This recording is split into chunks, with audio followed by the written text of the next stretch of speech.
All right. Good morning, everyone. My name is Adi Nochur, and I'm the Deputy Director of Capacity Building at Groundwork USA.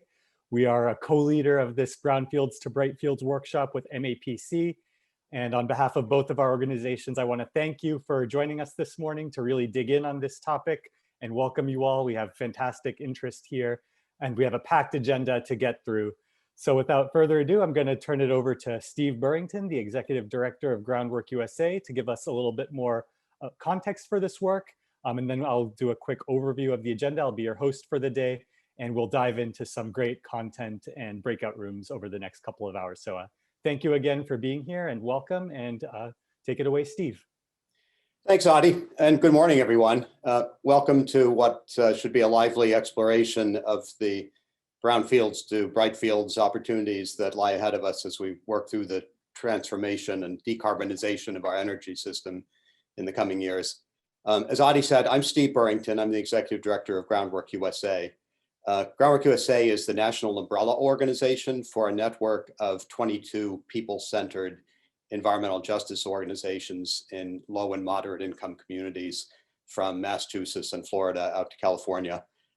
Today's workshop is a collaboration between Groundwork USA and the Metropolitan Area Planning Council, which, as many of you here today know, is the regional planning agency for the greater Boston area. And thanks very much to the US EPA Office of Brownfields and Land Revitalization for making this possible.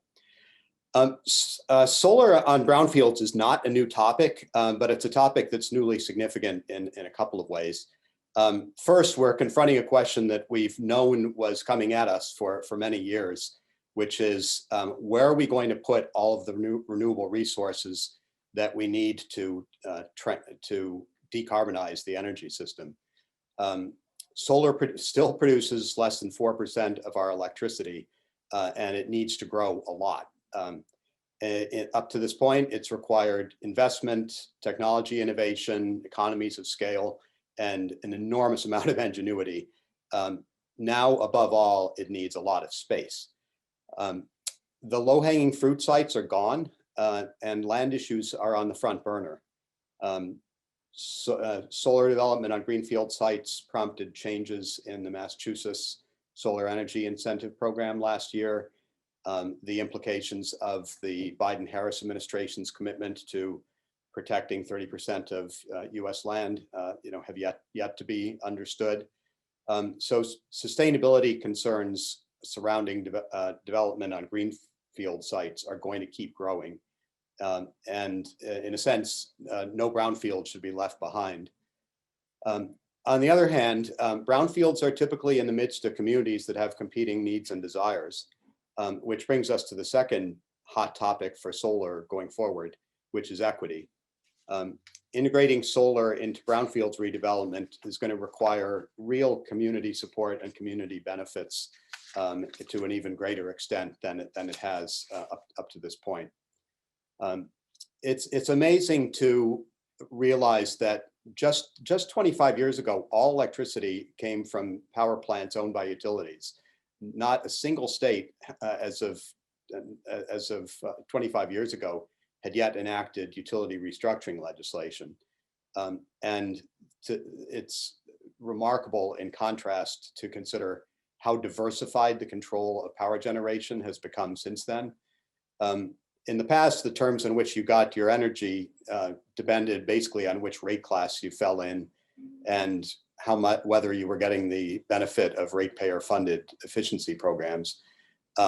Today, how you're situated in our society and in our economy matters enormously.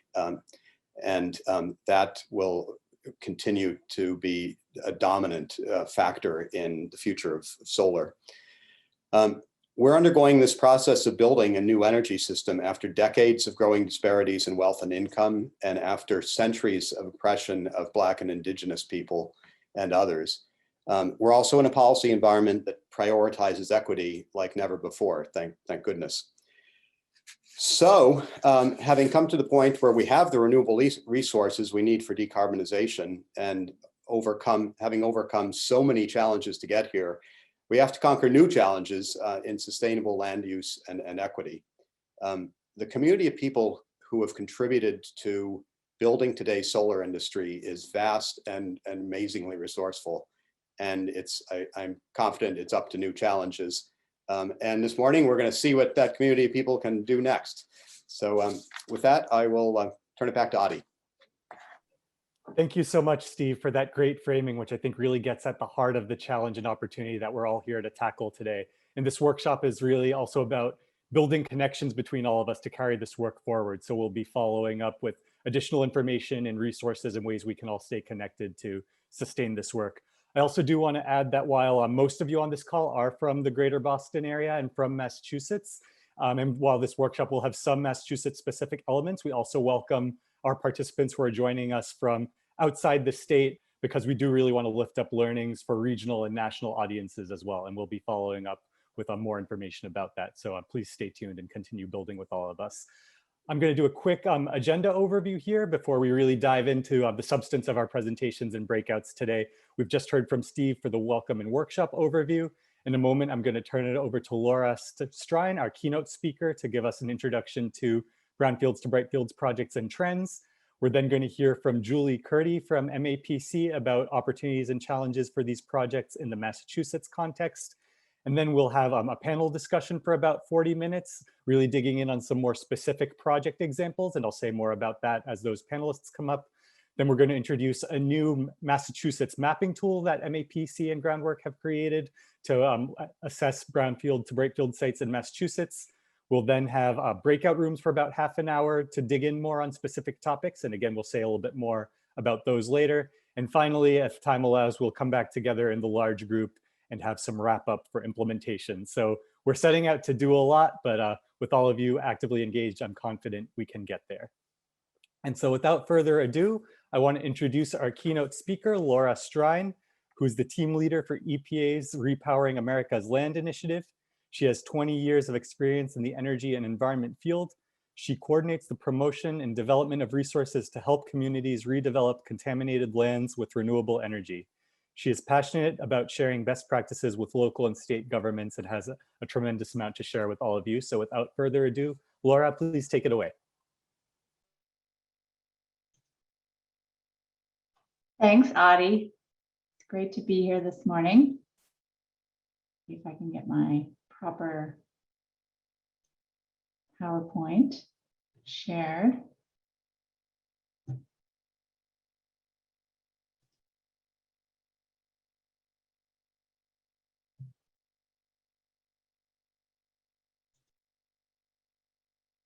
How does that look, Adi? Laura, I think we still see your second screen.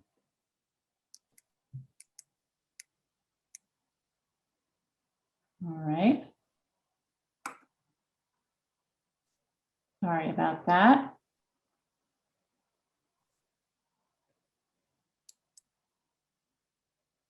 Let me try again.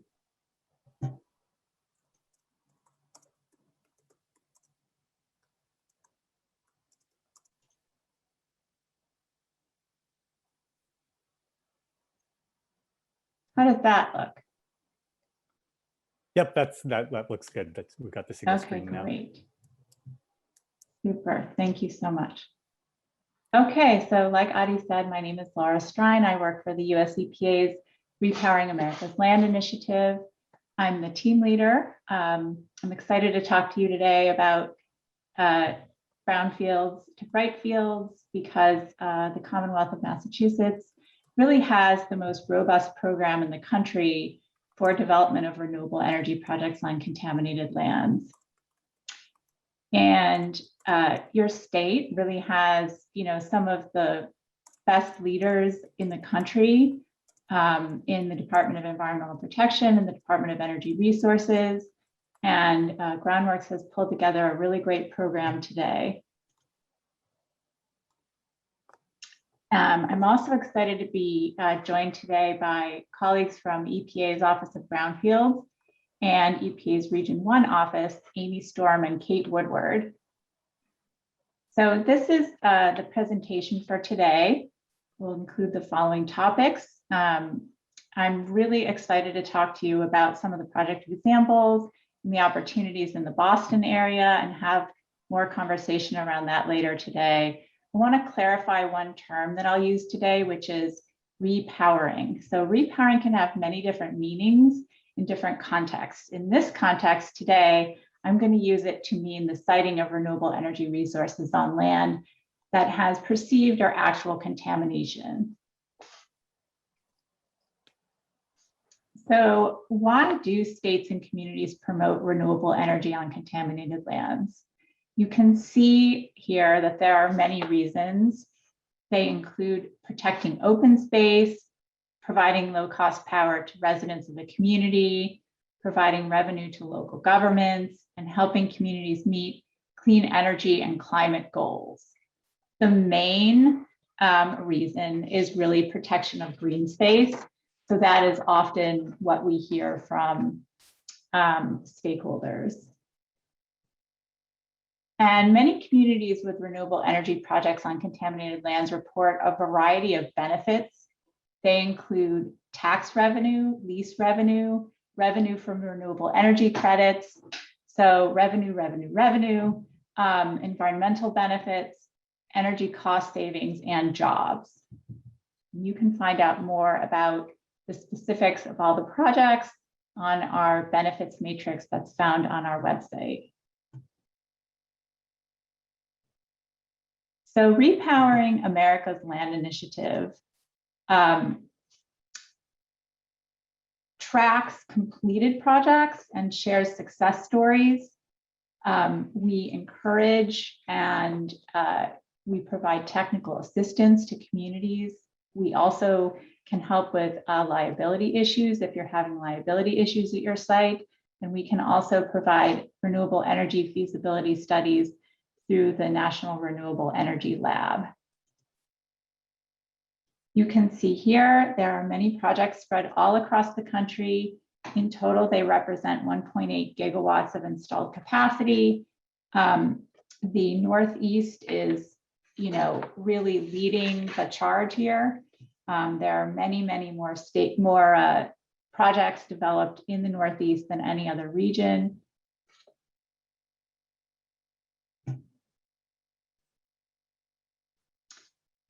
You can see here the some of the key policies and programs that have been rolled out over the years and the relationship to installed capacity. So for example, in 2010, Massachusetts launched the first renewable energy credit program. This program greatly increased the number of projects in Massachusetts and also really nationwide, because Massachusetts has a third of the installations that we track across the country.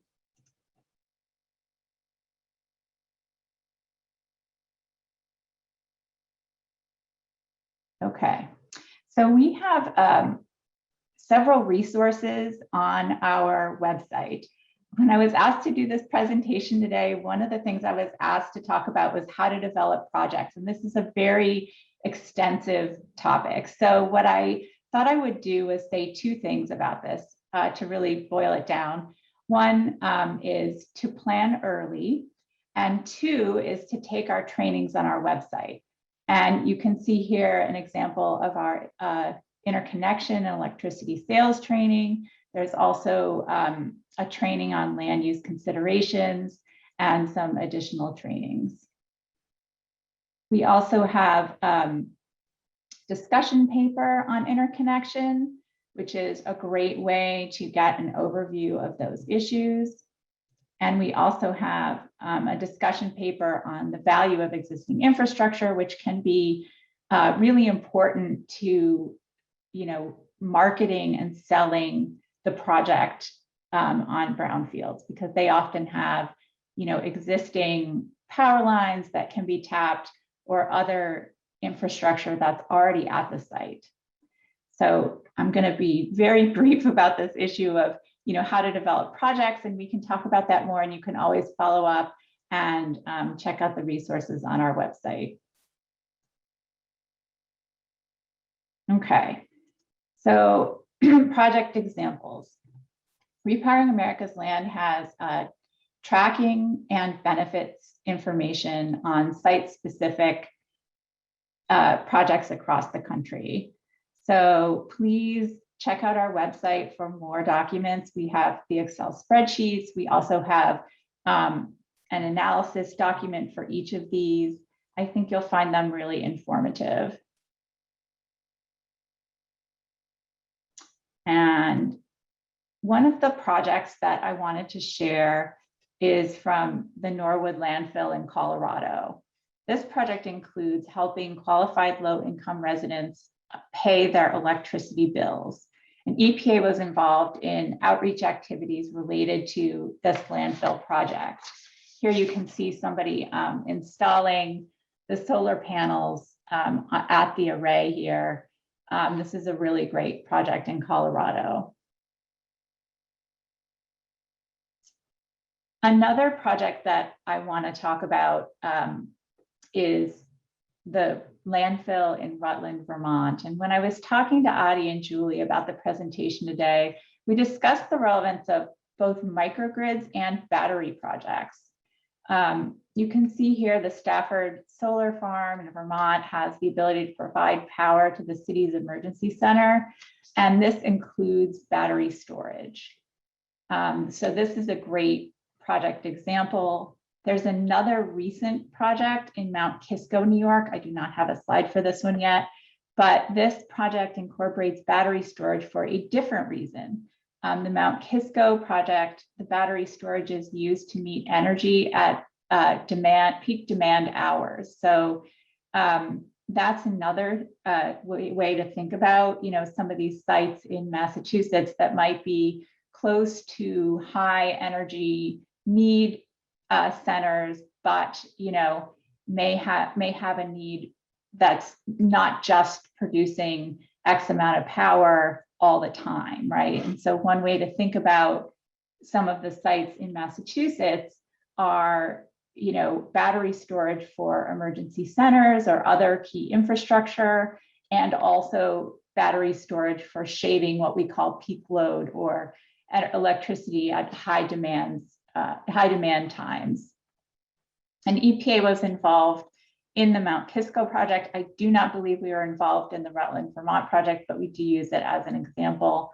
The Mount Kisco project, we provided a solar feasibility study and encouraged the reuse of the contaminated site. From the time we did the feasibility study to the time the Mount Kisco site is delivering power is about 2 years. Okay, so let's talk about some policy successes. How am I doing on time here? Just if you could wrap in just a couple more minutes, Laura, that'd be great. Sorry to Sure. push the tempo a bit. Yeah. So successful state policies are really important. This is something that we like to dive into quite a bit here. I often explain it like you're a fish, swimming upstream, or you're a fish swimming with the current. And if you are in a state that does not have complementary policies, you are definitely swimming upstream if you're trying to, promote renewable energy on contaminated lands. If you ask any developer, they'll tell you there are challenges with developing brownfields and renewable energy. That's why incentives are needed. And so we're examining Massachusetts and New Jersey, some other states, to find out what's working, to share this information across the state. And you can see here, these are some of the common features. Leadership, I would say, is the most important, because if you don't have the leadership, then you can't really have anything else. So I will leave those with you to study more. And really, Massachusetts is such a great example. They have very specific focus on developing solar on landfills and contaminated lands. They closely collaborate with local leaders and renewable energy developers. And this slide shows 380 megawatts, but I do believe that it is probably more. And so let me just wrap up with, I think Julie's going to talk about this next anyway, but I wanted to show you, this is our repowering mapper. This is just a map that I pulled, which shows all of the potential sites in and around the Boston area. So you can take a look at our mapper on our website. Let me know if you have any questions, but it has lots of renewable energy data. and lots of information on transmission lines. And I wanted to just share with you very quickly, this is the hosting capacity map, which can be very important to understanding the needs for, peak energy demand or other energy needs. And this is the example of New Jersey's map, which incorporates the hosting capacity and the repowering type site information. You can see the landfill, and you can see the interconnection hosting capacity. So with that, I will wrap it up and turn it back over to Adi, and please let me know if you have any questions. Thank you so much. Thank you so much, Laura, for that fantastic overview. As folks, I think you can all tell, Laura and the Repowering America's Land team have a tremendous wealth of resources to offer to support this work. So definitely feel free to connect with her. Laura will also be sticking around for our breakout discussion later so we can dive deeper on some of these issues. We don't have time for Q&A now, but please feel free to insert your questions and comments into the chat, and we'll come back to those later. And as Laura mentioned, the MAPC mapping tool that we'll be introducing a little bit later builds off of some of the repowering work. And yes, we will be providing slides for folks who are joining us a little later. So without further ado, I want to transition to the next part of our agenda and introduce my project co-lead at MAPC, Julie Curdy, who's been leading the charge on this Brownfields to Brightfields initiative. Julie is going to speak a little bit more about opportunities and challenges in the Massachusetts context. And so this presentation is going to summarize a forthcoming research memo that we've done that will be available to all of you. And it's based upon a number of interviews with stakeholders in the field, including Laura, as well as all our panelists you'll hear more from later. So Julie, over to you. Great. And can I confirm you can see my slides and not the presenter mode?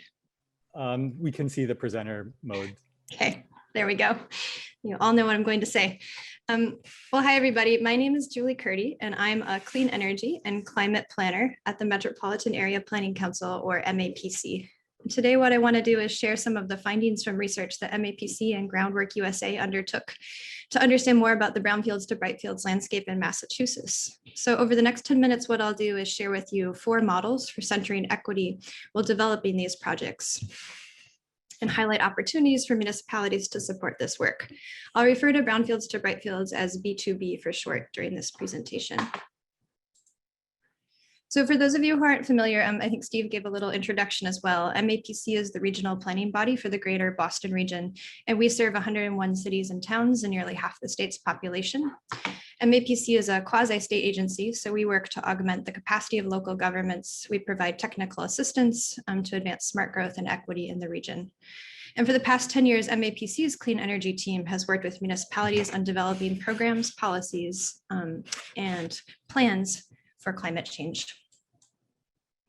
So to learn more about equitable Brownfields to Brightfields projects, Groundwork USA and MAPC interviewed 14 different stakeholders who work in this space, including those from government, local, state, and federal, at the local, state, and federal level, community organizations, and solar developers and community organization representatives.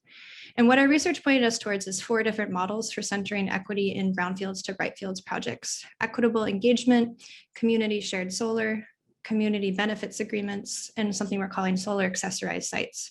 So what I'll do is provide a high-level overview of each of these models here. And on the slides, we've highlighted some resources you can tap into for learning more.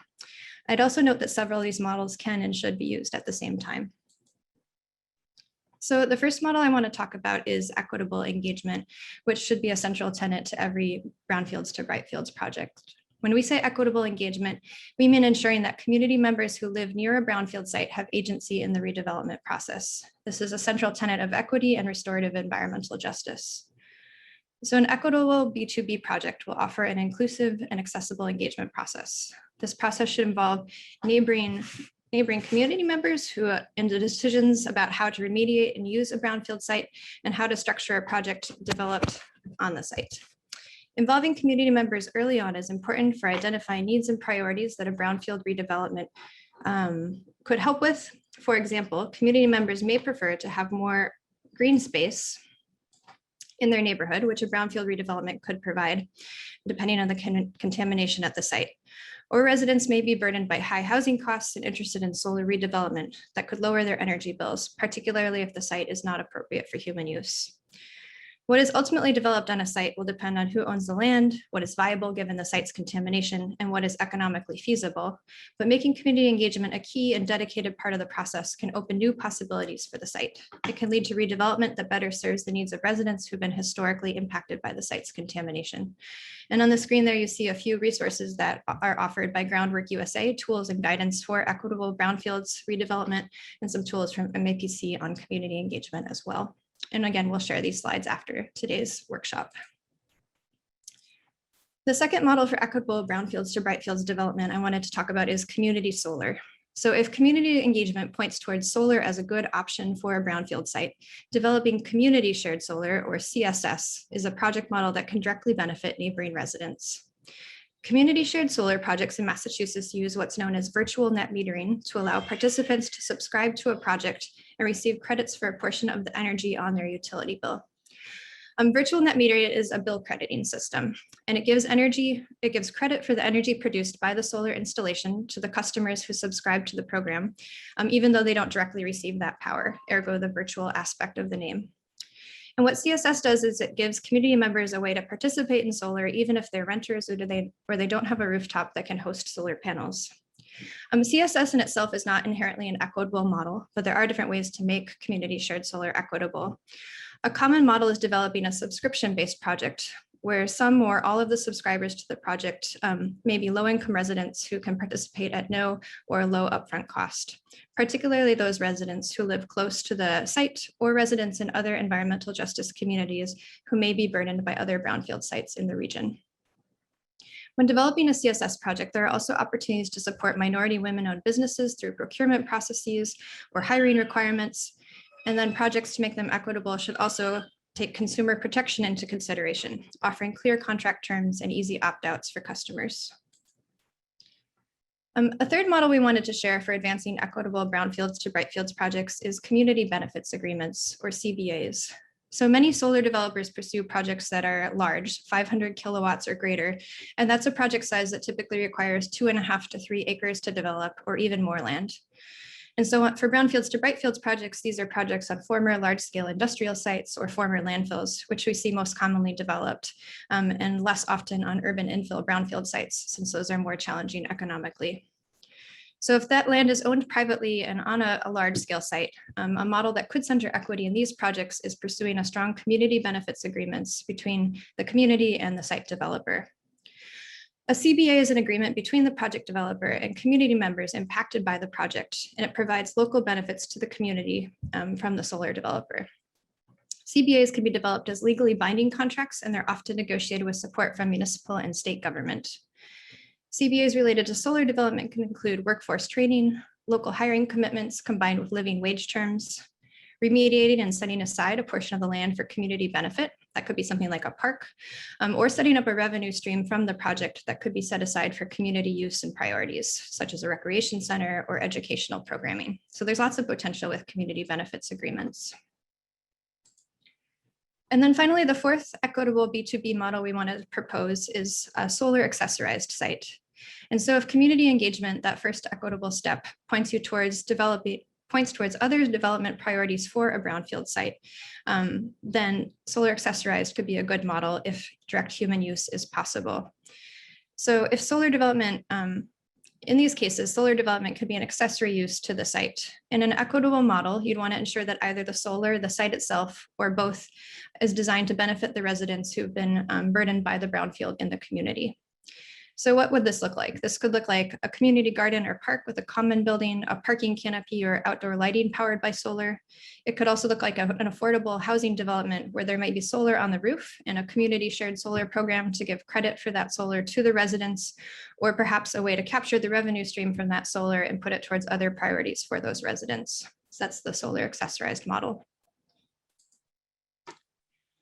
And finally, our research also pointed us towards different opportunities for municipalities and partner organizations to support brownfields to Brightfields projects. And we know we have a lot of municipal staff on today's webinar and workshop. So we wanted to provide a few examples of how municipalities can support these opportunities. I think the first major role to highlight is engagement and convening, which is something that government does often, and so do community-based organizations. And there's a great role for those organizations to play in convening residents and a solar developer to meet together early on in a project process and throughout the project. Municipalities can also gather feedback and potentially initiate a Brownfields to Brightfields project on a municipally held site or a privately held site. Another role for municipalities is site identification and feasibility assessment. What we heard in our interviews is that early investment in identifying viable Brownfields to Brightfield sites that are either municipally owned or privately held can be really helpful, and municipalities can play a role in determining the feasibility of those sites to host solar, also look into the contamination on their sites and understand community priorities for those sites. A municipality can also undertake site preparation if they have funding to do so, or could tap some state or federal sources for that funding. And that could involve remediating the brownfield site contamination so it's suitable to host solar or for other uses. And this is an important step a municipality could take that could lower financial barriers for brownfields to Brightfields projects and allow them to pencil out. Two other roles for municipalities are thinking about zoning changes and ensuring that a site is actually able to host solar based on the zoning code, and if not, updating the zoning code to make those changes. And then finally, a municipality could think about procurement and site aggregation. So if a municipality owns multiple brownfield sites in a community, they could aggregate them into a portfolio and put them out to bid in an RFP to developers. They could then include specific criteria in that bid that prioritizes equitable brownfields to Brightfields projects and community benefits, and use this as a way to lower some of the barriers to developing solar on brownfields that developers face, and also to ensure that those projects are equitable. There's even more roles for municipalities. I know I'm running out of time, so I'll be really quick about these last ones, but municipalities can also streamline permitting and inspection for solar that can lower some of the soft costs, the non-hardware costs of developing solar. They can also play a role in interconnection if they're a municipal light plant, ensuring that there's a clear and direct interconnection process for a solar development, or if a community is served by an investor-owned utility, which is more common, helping to play a negotiation role in ensuring that the utility moves that project forward as best as the municipality can. Municipalities can also play a project negotiation role, as can community-based organizations, so helping to negotiate between the community and a developer in the case of projects that involve a community benefits agreement. And the municipalities can play a role in workforce development as well. Examples of this could be putting out a request for qualifications to help identify minority and women-owned businesses who are ready to work on brownfields to Brightfields projects and building a preferred vendor list. Or they could have a solar installation and have a workforce development component as part of that project, which you'll hear more about on the panel that we're about to jump to. So I know that was a lot. I could have spent a lot of time talking about each of those topics, but we do have more about these research findings that we'll share with all of the workshop participants afterwards in a memo, as well as all of today's presentation slides. But what I really wanted to convey today is that we see a lot of potential for brownfields to Brightfields projects to help advance equity. And we hope to see more of these models that I shared today, and also new models put into practice in Massachusetts and beyond. So right now I'll turn it back over to Adi, who's going to introduce our panelists, who will share with you actual on-the-ground examples of equitable brownfields to Brightfields projects that they developed. And I just want to say we're really excited to have such a stellar lineup of panelists with us here to share their stories. So thanks. Thank you, Julie, for that overview. And I think that's the perfect segue into our panel presentation here. We have three fantastic speakers lined up for you who are going to tell you in about 5 or 6 minutes about their projects, and then we'll have a little time for Q&A, and they'll be available for the breakout discussions as well. So the first panelist I want to introduce is Emil King, who joins us from the Washington, D.C. District of Columbia Department of Energy and Environment, where he is a program analyst. Emil has worked on an immense variety of clean energy and sustainable mobility policy initiatives and implementation efforts since 2005, with an unwavering focus on solarization of government, commercial, and residential properties. He is a proud alum of Hampton University, where he received a BS in biology in the hopes of becoming a marine ecologist before solar has sidetracked him for all these years. So Emil, please take it away in about 5 or 6 minutes to tell us about your great effort in DC. Oh, Emil, you're muted.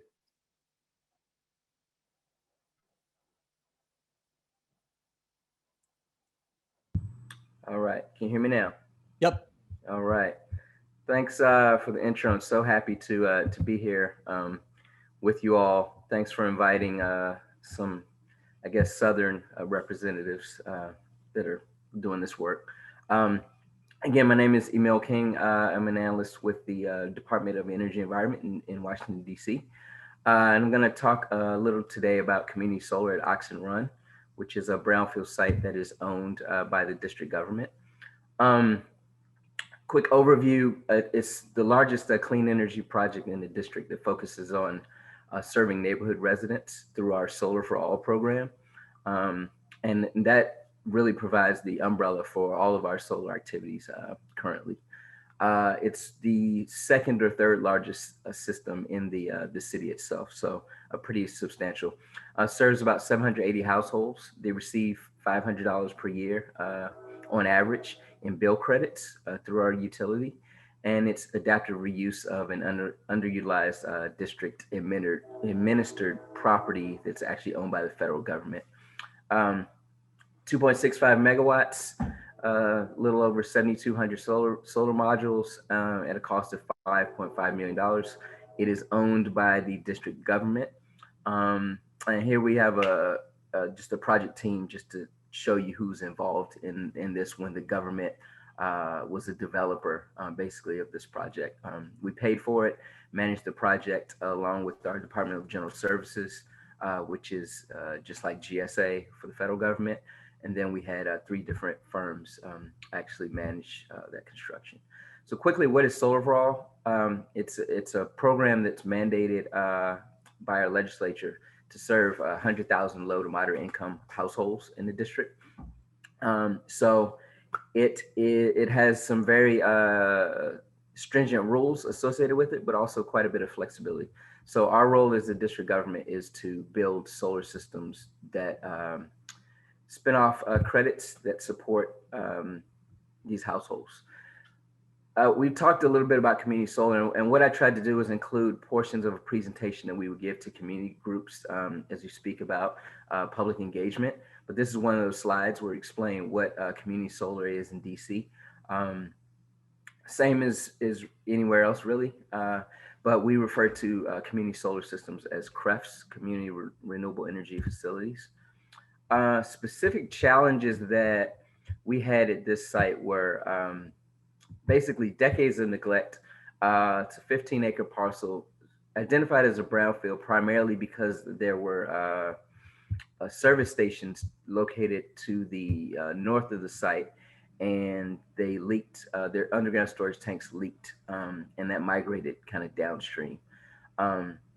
There's also a complex ownership relationship. It's National Park Service, and it was handed over to the district government in the 70s, and was basically used as a storage facility for and maintenance yard for all types of activities. So it required basically everything that has been presented as far as challenges and mitigation measures. We had to do all of that. Everything but remediate. Everything has been left in place. It's no longer a danger to residents or to the environment, so we left things there. So again, large trash piles, hundreds of old trees from a city kind of logging operation, old playground equipment, vehicle maintenance fluids, you name it, everything was on this site.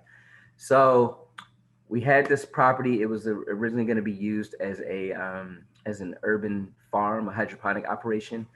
That deal fell through. So our agency, it sat for 3 or 4 years, and our agency said, hey, let's build a huge ground mount system there.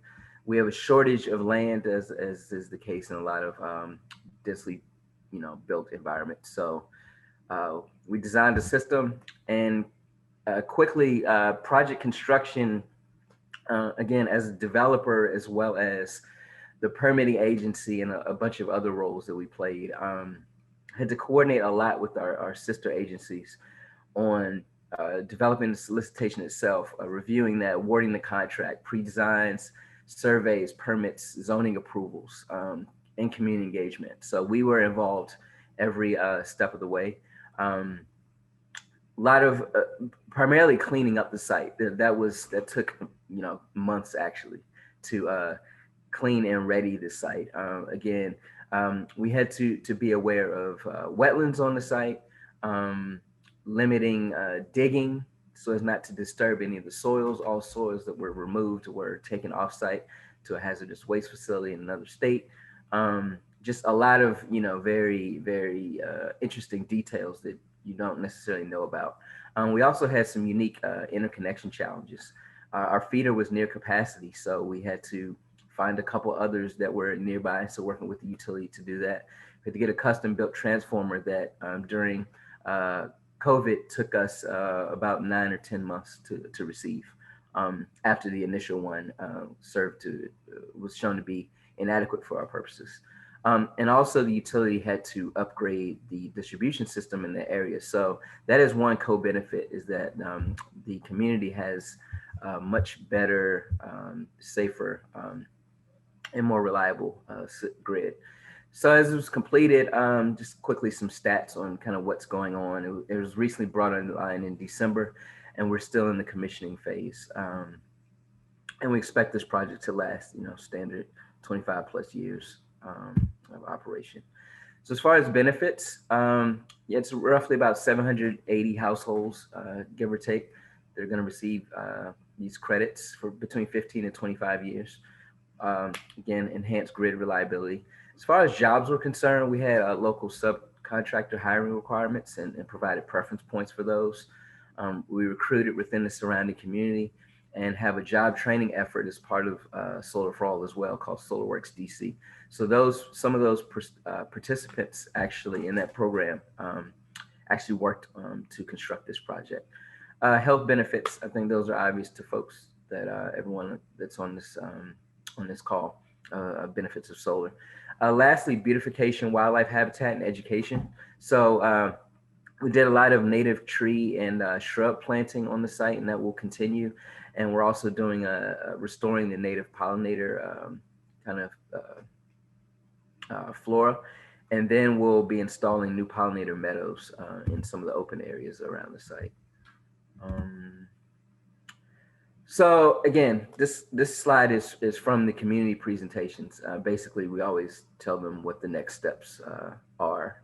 We provide these monthly, quickly trees. So again, for beautification and for habitat, these are along the major thoroughfare to kind of block the site. Communication never stops. We had to use our trusted networks and establish communication channels. So that includes the ANC, which is the Advisory Neighborhood Council. They're responsible for everything that goes on in any community in DC. So people love them, people hate them. We did monthly pre and post development updates and continue to do that and will for the inevitable, forever basically. Zoning hearings, council member constituent services, our mayor's office has community relations folks, and agency and partner websites and social. So all of that is ongoing. Why? Because we have to continue to enroll subscribers in our larger program. So this is kind of a halo. We have almost 4,000 households subscribed to 19 aggregated facilities, over 160 individual systems. We get about 234 new households a month. And we're always building them, and we're always having to sign people up. So we actually have an event coming up on the solstice to sign people up, again, using this site to kind of show that. Again, another slide quickly that shows what we communicate to the community. We have 745 subscribers currently, and then we actually break out where they live within that ward, so that the single member district commissioners can have something to compete over. Just for follow-on purposes, everyone that comes into this program applies through just a basic online or paper application, and we also provide energy assistance for our residents. So all of this is connected in our systems. Last step, if you don't qualify for community solar or income-based programs, we have an online tool through MapDwell, which actually came out of MIT, thank you, Massachusetts, that allows our single-family homeowners or property owners to assess their solar potential on their own site. So every building in DC has been mapped and has solar potential. So I think that is it for me. Hopefully I covered everything. Looking forward to any questions. Thank you so much, Emil, for that fantastic overview of the project in Oxen Run, which I think really gets at the heart of the kinds of projects we're hoping to see more of. So folks, please feel free to put your questions and comments in the chat. We'll hopefully have some time to come back to those a little later, but panelists are also welcome to respond to those questions and comments directly. So the next panelist I want to introduce is Lena Enton, who's going to tell us the story of transitioning the Mount Tom coal plant in Holyoke in Western Mass over to a solar farm. Lena joined Neighbor to Neighbor Massachusetts as a community member in 2000. She founded the Fitchburg, Holyoke, and Springfield member chapters. She led Neighbor to Neighbor's first local environmental justice work, which was a successful 10-year campaign to shut down the coal plant at Mount Tom and transition to solar. From 2017 to 2021, she joined Community Action Works, an environmental health organization, as deputy director to train and oversee community organizers across the Northeast. And she just rejoined the staff at her organizing home at Neighbor to Neighbor in January this year. Lena got her start in activism at Cornell University, after which she learned about organizing in the El Salvador office of the U.S. El Salvador Sister Cities program. Welcome, Lena, and looking forward to hearing more. Great, thank you, Addie. I'll just put the slideshow here.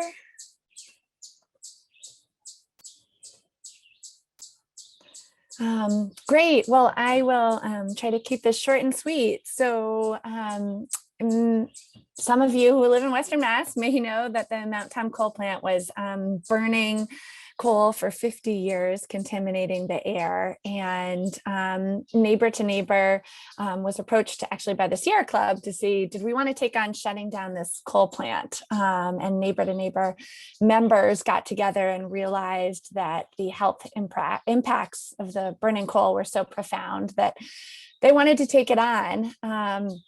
And the key piece was that the Sierra Club pitched to us, what about converting to natural gas? And this was when I realized that Neighbor to Neighbor members really had a vision of moving to solar energy, to clean energy, and that was a key piece of the campaign. So our vision became closing the plant, cleaning up the site, caring for the workers, and transitioning to solar energy on the site. And for this presentation, I'll really focus on the piece of transitioning from a brownfield to solar energy.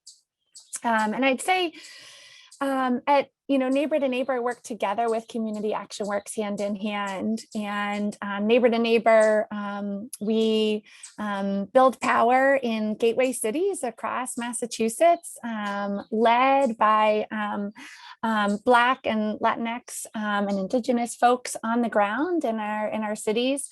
And some of the principles that really we carried throughout our campaign that are key, I think, Julie, you spoke to these when talking about equity, is that people most impacted lead the work, from the strategy to the advocacy. Anytime I went to a meeting, it was Neighbor to Neighbor members with me at the table. Virgen Mina had been suffering for asthma. She'd lost her job when jobs in Holyoke, when factories shut down. Similar to Rosa, her asthma was so bad that she was in and out of the hospital every summer and couldn't hold down a job. And Carmen Concepcion, her daughter's asthma was so bad that she carried an EpiPen, and she was a former nurse. And so it was really critical that Carmen and Virgen Mina and Rosa and other impacted members were deciding what the strategy was, deciding what the vision is. And every time you hit this crossroad, it was key that Neighbor to Neighbor members were deciding, okay, where do we go from here? Where are we willing to compromise? Where are we not willing to compromise? And at the same time, it's a 10-year campaign. I'm sure you can all imagine, what have you done for 10 years straight? If you've raised kids, maybe that. But so we knew that we needed to recruit and build our group as we do the work, because members aren't always going to be able to hang in there for the 10-year fight. So it was critical every step of the way to be bringing new people into the organization. And the thing about new people coming in is you also get new perspectives. So we went to for example, a center, a career center, and we're doing outreach saying, hey, we want to bring green jobs. And we met Carmelo Diaz, who'd been unemployed for a long time. And it turned out in his hometown in Puerto Rico, a coal plant had shut down and had never cleaned up. And so he was really passionate that we have to tear down the chimney and we have to redevelop the site. And we hadn't been thinking about the chimney in terms of a piece of the redevelopment. So it was key having Carmelo join the group. And then this last piece, any of you who have done community organizing know this, you need a steady stream of pressure that's escalating slowly over time. We didn't start by, locking ourselves to the to the trees, right? And saying we need solar. Instead, of course, we started by asking for a meeting with the owners of the coal plant site to say, what our vision was. And so, let's see here. In terms of carrying out the campaign, the first step was, forming a coalition led by folks most impacted. Here we are in our strategy session. And the step 2 was really getting the municipality involved. I know many of you on this call are coming from the municipality perspective, and we knew that we needed to do this hand in hand. And so here we are meeting with with the mayor and with the city councilor. And from the get-go, we said the city needs to champion a vision here. This is after we shut down this coal plant, we're going to be stuck with a brownfield, and we need a vision, and our vision is solar. And so from the very beginning, we said to the city, you need to do your reuse study, a comprehensive reuse study of the site that will engage impacted folks in the process to look at what are all the possibilities for this site. And so we then moved into community outreach, of course, engaging the public from the health angle and keeping the message always grounded in our vision around health and sustainable Holyoke, that talking solar wasn't going to resonate. What was going to resonate were jobs and health, right? And of course, we leverage corporate pressure because in this case, in Emil's case, it was the government owning the land. In this case, corporate ownership. And so we held city, press conference after press conference to say we need to transition this brownfield to solar energy. And of course, we need to bring people together across sector. Neighbor to neighbor members had lost their jobs when factories had moved abroad. And so what we did was get together labor and environment. And we reached out to the workers and said, we need to do this work hand in hand, and we're going to fight for caring of the workers. Julie talked about a community benefits agreement. That's something we fought for and weren't able to get. But what we did get was we talked about the workers every step of the way and got really good pension and job training programs. And of course, impacted leaders calling at the state level that we need subsidy for solar. We need an investment in solar here, and we need an investment in the city to be able to do a reuse study. If you have a brownfield, leverage your state officials to say, look, get some state funding in here to do a reuse study about what's possible. And holding regulatory agencies accountable at the same time. So a 3-pronged strategy with that we were looking at. And just quickly, some of the challenges we faced are that, we really wanted a consultant who can think really big picture. And I know that we're wrapping out of time. And I think Adi probably will get us back to some of the challenges later of what it takes to keep people engaged. The last step is celebrating. Of course, celebrate big when you win. And finally, always continue to follow up on the implementation. We had to keep hanging in there until 2 years later, we got the chimney torn down.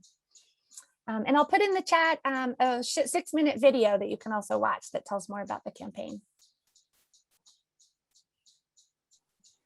Thank you so much for that powerful overview, Lena, about the importance of doing this work in partnership with community every step of the way. I think that's a fantastic complement to Emil's presentation from the municipal perspective and really speaking to how those two can really come together. Our last panelist I want to introduce is Lori Ribeiro, who's a pioneer in the Brownfields to Brightfield space. Lori is currently the Vice President of Business Development at Mill Creek Renewables, where she's responsible for leading development, sales, and account management activities. She has over 20 years of experience in the solar industry, has worked for companies including Signal Energy, M&W Group, Gerlicher Solar, Nexamp, and Blue Wave.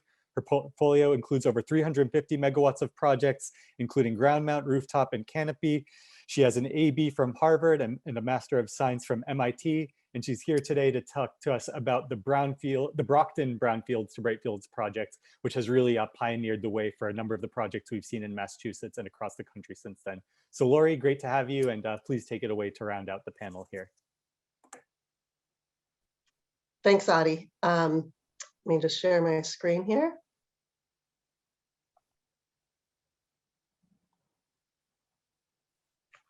Okay, great. So I am currently working with Mill Creek Renewables, a company that designs and builds solar projects. One second, Lori, we just can't see your screen yet in case. Okay, sorry about that.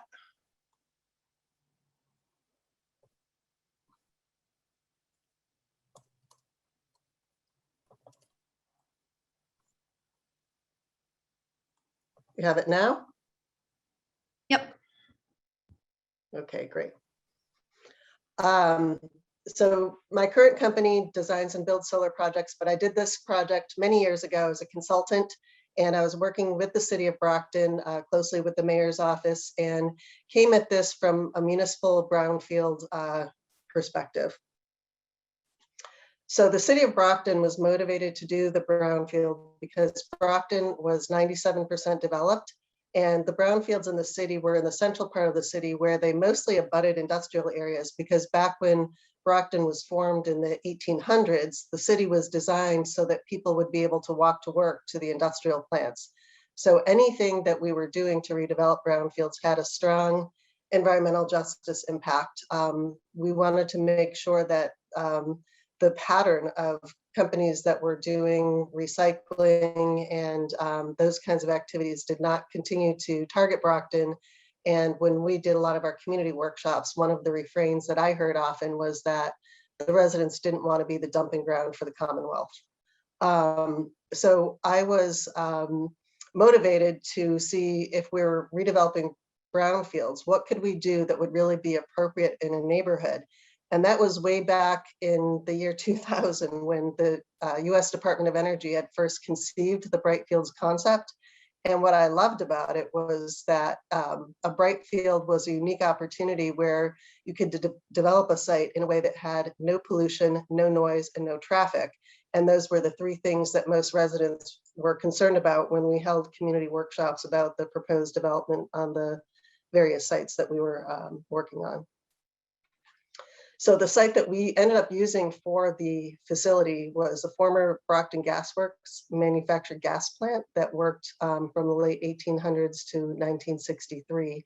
And at the time, Bay State Gas Company was the property owner and the responsible party. There were two sites that spanned 27 acres on opposite sides of Grove Street.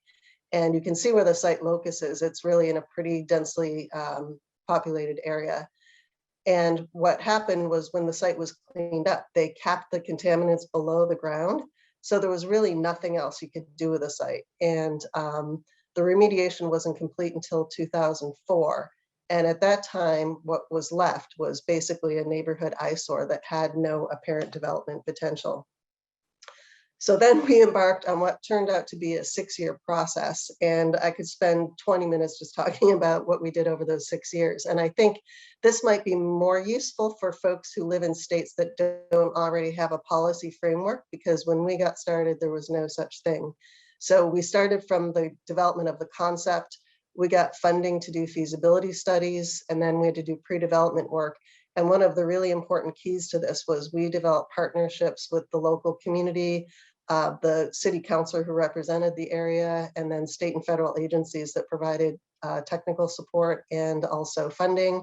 And we also had private partners who had experience in solar who helped us to design the project. And one of the things we learned during pre-development was that there was basically no framework. And we had to go through first a series of city council approvals, and learned that a lot of what we wanted to do in transforming this property was actually either not explicitly allowed or disallowed under Massachusetts state law. So we then had to go and get a home rule petition through the state legislature that would allow the city to develop, operate, and maintain the project. And this was a very challenging process with a lot of unexpected fights. I thought this was a great thing and wonderful for Brockton. Why is this so complicated? But it was a pretty big fight. So I would say of the 6-year process, what was most strange was that the actual design and installation of the project only took 3 months. So the city had to embark on a procurement process, finalize our grant agreements, all the contracts. We actually pioneered, there was not a state renewable energy credit program, so we ended up getting permission on our home rule petition to do that and signing a contract with Constellation Energy. And then we got what was known at the time as a green power partnership to backstop the RECs, because it was such a new thing that folks were afraid we wouldn't be able to pull it off. And yeah, then we built the project in 3 months, and we were off and running. So this is what success looks like. In the upper left-hand corner, you can see what the site looked like before we started. And then you can see in the lower right-hand corner what it looked like after we were done. And it was a very exciting day when we turned on that facility. And again, it's a long time ago, 15 years ago, and the project is still operating. I actually took that photo that is in the upper left-hand corner just a couple years ago. And one of the things that we developed within the project was what we call the Thomas Edison Educational Plaza. That enabled the city to have school field trips and other events at the site. We've got educational displays. We've got a non-connected solar panel in there so kids can actually touch it and feel it and understand what the solar does. And in the lower right-hand corner, you'll see shortly after we turned it on, we had a delegation of Chinese environmental officials, because in China, they have a lot of former manufactured gas plant sites, and they're looking for things that they could do with it. So what we proceeded to do after that was within the state, there were a lot of stakeholders who enacted policy changes that facilitate more Brightfields. So people who are in Massachusetts trying to do projects like this today are able to do it. So some of these things include Green Communities Assistance, where the state allows communities to apply and they can get grants and technical assistance. There was the ability to do net metering. Back when we did the Brightfield, there was no net metering allowed, so the city couldn't actually even purchase its own output. And then different things specific to municipal renewable energy. You know, arcane stuff like we were not allowed to borrow for the 20 years we needed on the bond. And that was one of the things we addressed in the Home Rule petition and later in the Green Communities Act. And the Commonwealth has been really innovative from 2008 until the present. There was a Commonwealth solar program. It was basically a rebate program. And then we went to an SREC program, and then it's evolved to the SMART program. And the SMART program is a tariff-based program where there is a fixed rate of compensation for the electricity for 10 years. And there's a Brownfields adder. So there's a lot of technical detail to the policy. There's a breakout room that will be dedicated to that, where folks can ask more questions about how that works. And I just want to, let folks know models do exist for communities. So in Massachusetts, you can benefit from what's been done and all of the innovation since we turned that facility on 15 years ago. And if you're in a state that doesn't have this kind of policy framework, understand that it might take you a little bit longer, but it's definitely possible for you to do a project like this. So I'll be available for Q&A, and thanks, Adi, for allowing me to talk about this project. Thank you so much, Lori, for sharing the inspiring story of Brockton, and to all our panelists, Alina and Emil as well, for really giving us some tangible things to chew on as we consider this work. We just have a few minutes for Q&A here, so we're going to mix things up a bit. I encourage folks to to put your comments in the chat. I think we'll take about 10 minutes here. But just given the slightly limited time, I want to pose one question to all of our panelists here that each of you can answer, and then we'll open it up to all of you as participants, time allowing. So the question I would love to hear more about from each of you, Laura, Emil, and Lena, is what advice, lessons, or best practices would you share with folks on this call interested in implementing B2B projects based on your experience? There's so much richness in terms of what you all covered, but if you really had to distill it down in terms of practical advice or next steps, what would you impart to folks who are here today? And whoever wants to jump in, feel free, but want to make sure we hear from each of you.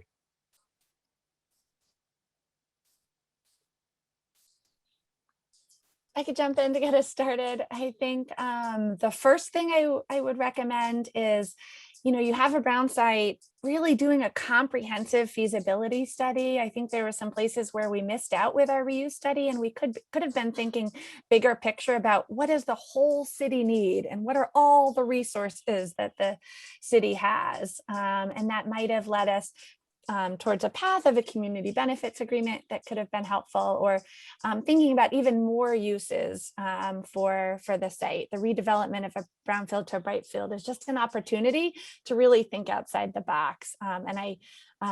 If folks need a recommendation of a group that leads a really outside the box reuse study process, let me know. And then the second thing is, I think our biggest struggle was it's really hard to keep impacted folks. Again, we're leading the strategy at every step of the way. And it was really hard when getting into the nitty gritty of cleaning up the brown site and the specifics of redeveloping to solar. It was hard to engage people. I think that was where we struggled the most. And I guess I'll just say that again, continuing to engage more residents as you go and really building community of impacted folks. Our folks felt like really connected to each other. And I think that's what kept them engaged for the long haul, was building community. Thank you, Lena, for those insights. Lori or Emil, anything you want to add from your experiences? I'll just say what I would say. Oh, go ahead. Go ahead, Emil. I agree with everything that Lena just mentioned. Probably Lori as well. I think we have similar experiences, but patience and persistence. I think we found, and I know this is the case elsewhere, that sometimes you open a lot of wounds when you're discussing sites like this, just past missteps, what have you.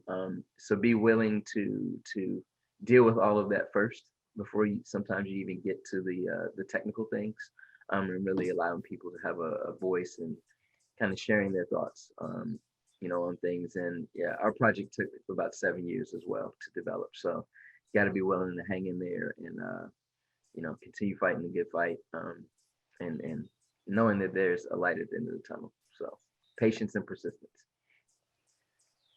Yeah, so I would agree with that. And I think for the group, I would also reference people back to one of the great slides that Laura had in her presentation, which had the wheel of all of the success criteria. And it included having a feasibility study, having excellent leadership. In Brockton, we had a really innovative mayor who was willing to go to the State House and to fight, and who was willing to go to our congressional representatives and get funding. So the leadership was really important.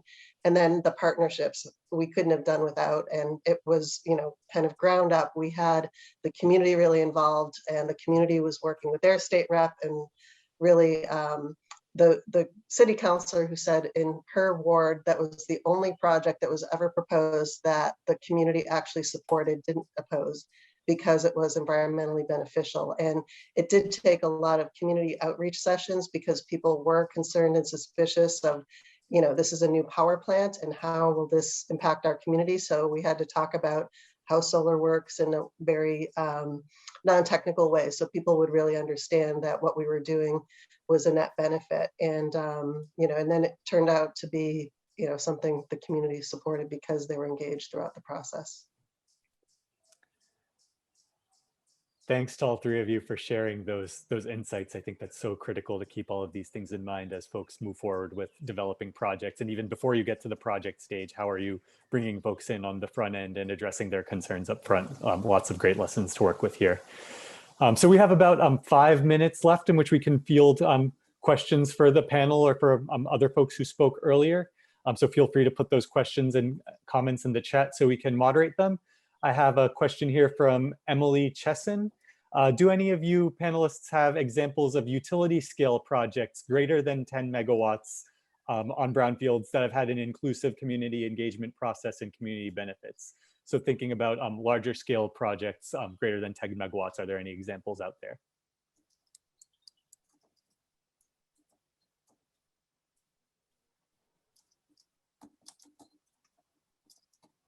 Not for us. Sorry. So this is Laura. Hi, Addie. We do have quite a bit of information on all scale projects on our tracking and benefits matrix on our website on Repowering America's Land Initiative. I can't think of any off the top of my head that I know that well to talk about right now, but definitely if you email me or check out that information on our website, I can definitely look something up. I believe there's a 30 megawatt project that's on a landfill in Baltimore, but I don't know the process that was used to redevelop it. Right, that's the thing. It's like the double connection, right? Like I know about some large projects, yeah. but then I don't know about the specifics around the community engagement. So yeah, we can definitely look that up if you want to email me. Thanks, Lori. All right, so some potential examples, but a little bit more inquiry might be needed. We also have a question from Robert Kearns, which Lena has partially addressed in the chat. Have you all seen public access or parklets in combination with brownfield redevelopment, including solar and other redevelopment like housing? So that gets to this concept of solar accessorized development that Julie mentioned earlier. So any examples that folks can speak to around that? Yeah, and at the Mount Tom site, part of the reuse study was having a like small park river to so that folks could have access to the river side by side with the solar. But as I mentioned in the chat, it was just the brownfield was too contaminated with coal ash to make housing possible. For the Brockton project, we actually retained the landscape architect who had designed a lot of the city parks. And so the exterior you see of the site and the educational plaza was designed by him so that it would be consistent with the look and feel. And the intent was to develop the site on the other side of the street, and that abuts a brook, and the thought was that people could walk along it. But as it turned out, it wasn't the greatest site for solar because of slope issues and shading and things like that. So it didn't get developed, but I think that's a great intent. And one thing I would point out is because it's, you know, a dangerous power plant, people will always have to be separated by code by a 6-foot fence, 7-foot fence. So they'll never be able to get in. But I think designing it with that intent is a great idea. And quickly for Oxen Run, we're actually in the process of becoming an urban apiary site in coordination with our Department of Parks and Rec. So it's going to be a training apiary basically for that section of the city. Have a number of beehives and beekeeping equipment, and then be able to host training sessions for the beekeepers that primarily work at city parks and community gardens. So that's currently in the works for us. Thanks everyone for sharing these examples. I think really goes to show how you can get creative with these projects and have multiple uses coexisting when it comes to B2B efforts. I think we might just have time for one or two more questions here. I see a question from Sasha Scheideroff for email for you in particular on the CSS model. How do the credits to folks work and how is it managed? Do they sign a subscriber contract or is it managed by the utility? Yeah, so Solar for All has a contract associated with it. And we have a grant through a partnership with Groundswell. So they actually manage the subscriber journey after we verify income and qualifications. So they manage all of that entire process, monthly updates on subscriptions, billing credit questions. There's an online portal as well. So I can share that link for you if folks are interested. That's one of the hardest parts of doing this actually, is because we secure subscribers. So be ready for work if you're going to do that. All right. Thank you for that email. We'll take one more question. This one comes from Maria Brodin for the panelists. Could you talk more about how you designed the sites to increase habitat for pollinators and other wildlife? Since solar takes up a lot of space and habitats also need plenty of space, what were the strategies you used to implement multiple uses?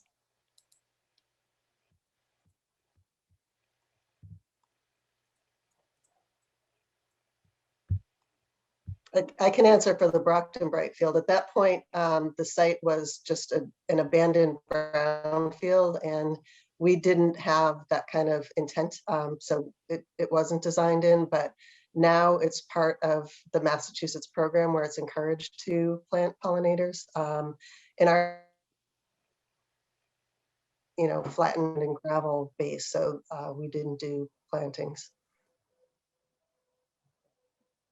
And for Oxygen as well, we so as an environmental agency, we have a large team of biologists that like this site because it's been restricted for so long. So there's a lot of wildlife. So that was one of the early intents, was to have it be kind of a study area. So seeing what is growing there now and what should be left, and then what could be augmented further is kind of how we're going about this. There's a separate pollinator plan for this site, and we're working with the EPA on finalizing that. All right, please join me, everyone, in thanking this fantastic panel, and Laura as well for sharing their insights with us. And they will be sticking around for the breakout discussions later. So whatever questions we didn't get to just now, hopefully we can cover some of those in the breakout discussions and have some rich conversation. Before we segue over to the breakouts, we are excited to introduce a new mapping tool that we have created as part of this project to assess B2B project sites in Massachusetts, and it builds off of some of the repowering work and hopefully can be a relevant example for folks in other states and communities as well. So I'm going to turn it back over to Julie Curdy, who's going to introduce that in a little bit more detail. Great, thanks, Adi. I'll be really brief. I just want to introduce my colleague, Caitlin Spence, who is a GIS analyst at MAPC. And Dr. Spence holds a Master's of Science and PhD in Civil Engineering from the University of Massachusetts at Amherst, and a Bachelor's in Engineering Science from Smith College. And at MAPC, she works with government staff and organizations to provide technical assistance, custom data products, and decision support tools for municipal and regional planning. And her main work focuses on climate adaptation and resilience, water management, and environmental equity. And we worked really closely with Caitlin, who really did the majority of the work in creating this really excellent tool that we're excited to share with you. And the goal of the tool is to map brownfield sites in Massachusetts that have potential to host solar, so to be brownfields to Brightfield sites, but also to have the mapping tool help us ask other questions about those sites, about what else might go into those sites, and what else could be viable. So Caitlin will show different equity criteria that we overlaid into the map that can help you ask questions during community engagement processes or during development processes as you think about if solar is the best use for the site, or if it could be one of those other solar or equitable models we talked about. So I'll turn it over to you, Caitlin. Thanks so much, Julie, for that introduction. And thanks, everyone. I'm really excited to present the mapper today. So I'll share my screen. I'll share screen too. Okay, so this is Google. Our mapper is at mapc.ma/B2B. Here we are. So this is the launch page of the mapper, which shortly will contain a teaser of the map and a little background about the rationale for this Brownfields to Brightfields tool. Thanks, Julie, for giving an overview of the tool. The mapper shows brownfield sites that have been pre-screened for solar potential by 2 agencies. Some of the sites come from the great minds and hard workers at Mass DEP, who, it's my understanding, have been keeping their eyes and ears open for brownfield sites that might work well as solar or other clean energy opportunities. The rest of these sites come from the EPA repowering mapper. So thanks, Laura. I'm glad to have you and other representatives from that team with us today. And the repowering sites are based on large screening of brownfields from a number of EPA databases for clean energy. What we did to put together this mapper was we combined the 2 databases, which had some overlap, but not in complete overlap. And we also added information from the Massachusetts tax parcel records to each site. So from here, we can launch into the mapper itself. And I have a backup window in case these load really slowly. yeah, we'll see how this goes. But as we get started, you see there's a lot going on here. We added some background to the database behind this button. I'm just going to go over to my backup window, which is already loaded. So if you're interested in learning a little more about the contaminated lands profile list from MassDEP and the repowering mapper from EPA, we have some background here, also some instructions on how to use the mapper. On the left-hand side of the map, we have a number of filters that allow you to narrow down this list of sites. We may be running out of low-hanging fruit for clean energy opportunities, but this database and mapping tool really shows just how many opportunities for brownfields redevelopment are out there. So the filters on the left allow us to filter down this large number of sites by primarily attributes that were in the contaminated lands profile list and in the EPA repowering mapper sites already. Most of these pertain to the site's potential for solar. So there's a lot of great information on the site area. So how much of an area are we working with? How close we are to electricity transmission lines, the estimated photovoltaic capacity, and the solar irradiance at the site, and suitability for different kinds of photovoltaics, which are in only the repowering sites. I'm going to just demonstrate how we can filter these sites. So I'm going to apply just the filter that shows sites that we think have municipal or regional ownership and just reduce the number that are shown on the map. So that's an example of how the filters work. In addition to showing site solar potential, what we really wanted to do with this tool was emphasize how these sites can be used to start reversing the legacy of environmental harm. And so the panel on the right shows controls of how we can turn on different companion layers that allow us to view the sites in terms of where they're located near environmental justice communities. As Julie was mentioning, one of the big ways we're thinking about how to use these sites is not just large scale solar, but also other uses with solar accessories such as housing and open space that serve communities that have been harmed in the past by these sites and other uses around the sites. And thanks to all the panelists who were really inspiring and just showcased how many community benefits can be packed into one solar development project. It was really impressive. I am going to zoom into Boston to just give us a close-up on some sites and take a look at how this might work. So as we apply filters in the right-hand side of the mapper, the number of sites on the map changes. Oh, I see I have flood hazard turned on. I'm going to turn that off for now so that we can focus on just the site locations. There's a table in the bottom of the site that shows us just the information of the sites that are shown on the map. So that could be useful.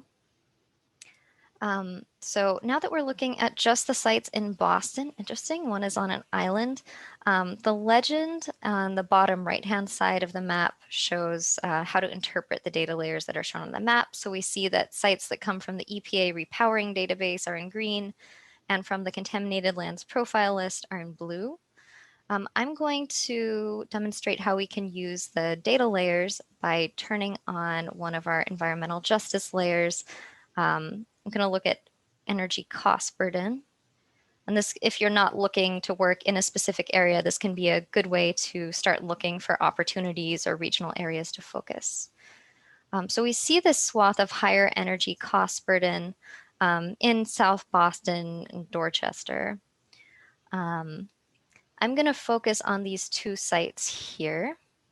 Okay, maybe zooming out in too much. So let's click on this point. When we click on each of these sites, we get a little pop-up with some information about that site. So we see that this site comes from the MassDEP, or we were able to match it to an activity use limitation site in the MassDEP databases. We have information on the owner, site area. Some of these attributes come from the EPA database, so they're unknown in this record. But what's really neat about the Mass DEP databases is that they have links on each site to a little profile website. So here's this site's profile in the EEA data portal. We have the release tracking number, information about the type of AUL, where it's located, where it is in different tracking and remediation stages. And on this site, a lot of different chemicals that have been identified on the location. So those of you who are experts in this space will be able to say how this affects the types of uses the site might be suitable for. And the EEA site profile even has this great aerial image of what's going on at that site. So that was really neat. I'm also going to show you as an example the information in this EEA site. So this is from the repowering database. I'm pretty sure every EPA repowering site in this mapper has a site profile. Not all of the contaminated lands profile sites do.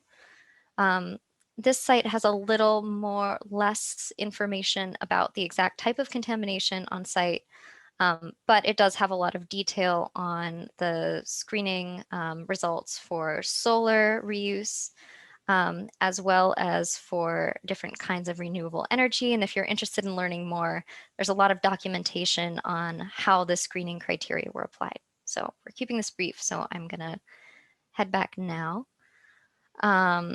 I see we're approaching 10:30, so I'm going to stop there, but I hope that gave you all a taste of the site's potential.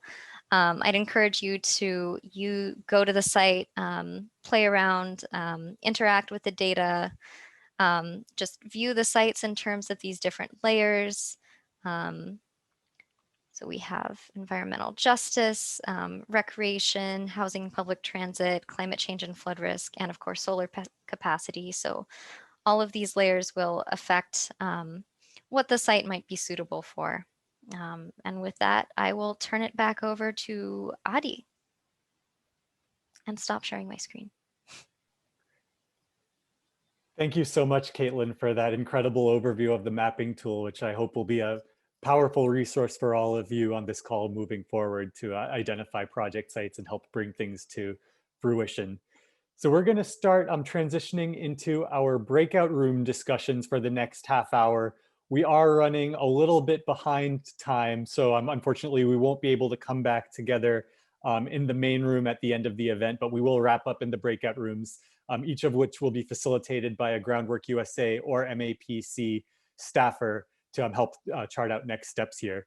A big part of this workshop is about building connections and continuing to collaborate. So please fill out our workshop survey at the end. I've just put the link there in the chat. That also will enable you to input your contact information and your interest in further collaboration on this topic. So we'll plug that again in the breakout rooms, but just want to give everyone the link while we're here. And so here are the 5 breakout rooms that you will all have the option to join the breakout room of your choice in just a moment here. We have a Brownfield on breakouts remediation that will, and each breakout room will have content experts, including some of the speakers you heard from earlier today, who will share a bit more about these topics. So on Brownfields remediation, we have a team from MA Department of Environmental Protection, Donna Tench, Joanne Fagan, and Elizabeth Callahan, as well as representatives from EPA New England, Jim Byrne and Kate Woodward, and facilitating that will be Julie Curdy from MAPC, who you've heard from earlier. Then we have Equitable Solar Development with Emil, who you heard from, as well as Nicole Sanchez from Resonant Energy, local solar energy developer here in Boston that works across the region. I'll be facilitating that breakout.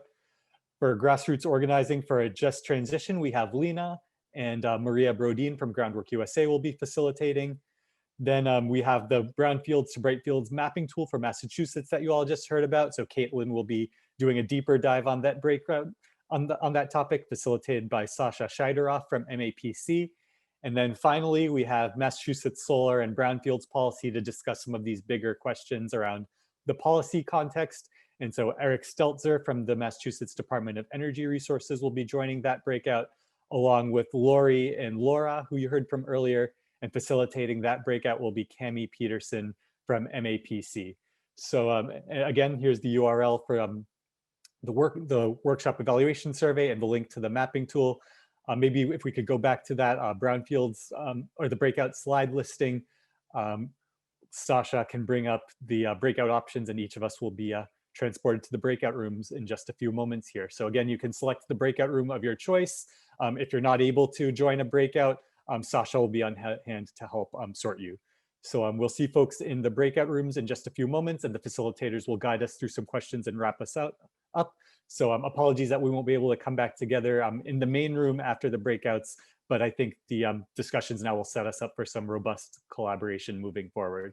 So I just want to thank everyone again for participating, and we look forward to this last bit of discussion to wrap us up.